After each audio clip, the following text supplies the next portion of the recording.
Hello and welcome to part 6 of my Final Fantasy XIV Deep Dungeon Guide for new players. My name's TSDS and in this video we'll cover the tactics for the bosses found from floors 51 to 100. All in all, these bosses are very easy, so without further ado, let's dive in.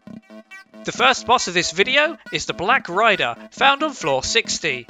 For mechanics, Black Rider will occasionally spawn large purple AoE zones on the floor underneath random players. These zones damage you over time, so just move out of them.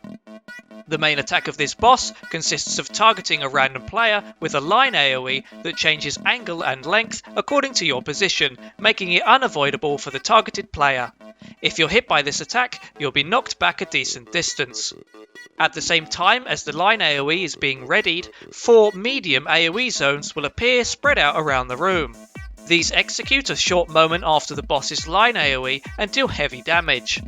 The trick here is to ensure the boss won't knock you into one of the AoE zones if he hits you with the line AoE, so if you get targeted by this, just position yourself appropriately unless you like lying on the ground. Next up, on floor 70, is Who comes up with these? This boss has a frontal attack, so should be turned away from the group. It'll also randomly target players with a medium AoE to avoid. The main thing you'll see in this fight will be the pools of swirling water that the boss will spawn. These don't deal any damage, but can inflict you with heavy, making it harder to move away from the AoE attacks. However, in the grand scheme of things, this boss is ridiculously easy, so just remember to cap him when you're done skinny dipping. On floor 80, we have Godmother. Fuck!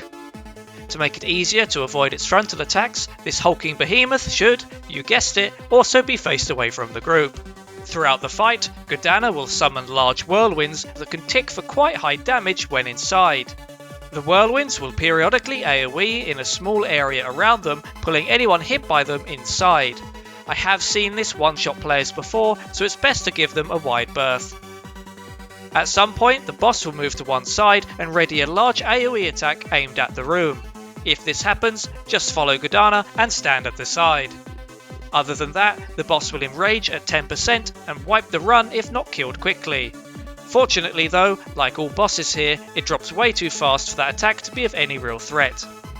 After this, we have the Godmother on floor 90. This Moab can target random players with an AoE, but the main mechanic is in her ability to summon large amounts of regular bombs, which will explode after a short time. You can't kill these, so just make sure you don't get clipped by them. When she summons these, she'll also usually summon a grey bomb. This ad is killable and should be slain to prevent it from casting Burst, which is a massively damaging group attack.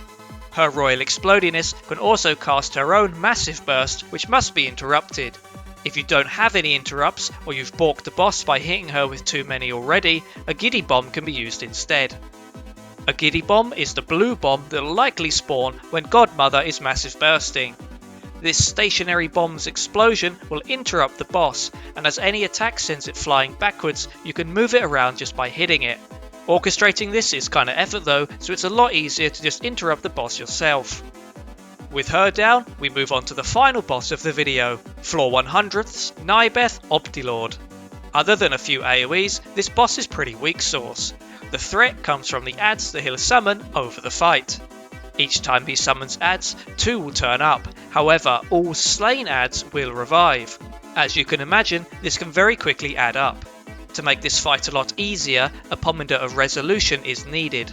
The AoE attack of this transformation Pomander will deal huge damage to the adds and will destroy their corpses, preventing them from reviving.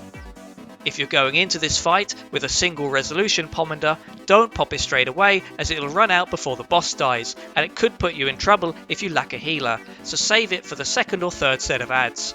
If however you're going into this fight without a resolution Pomander, then in the words of Morgan Freeman,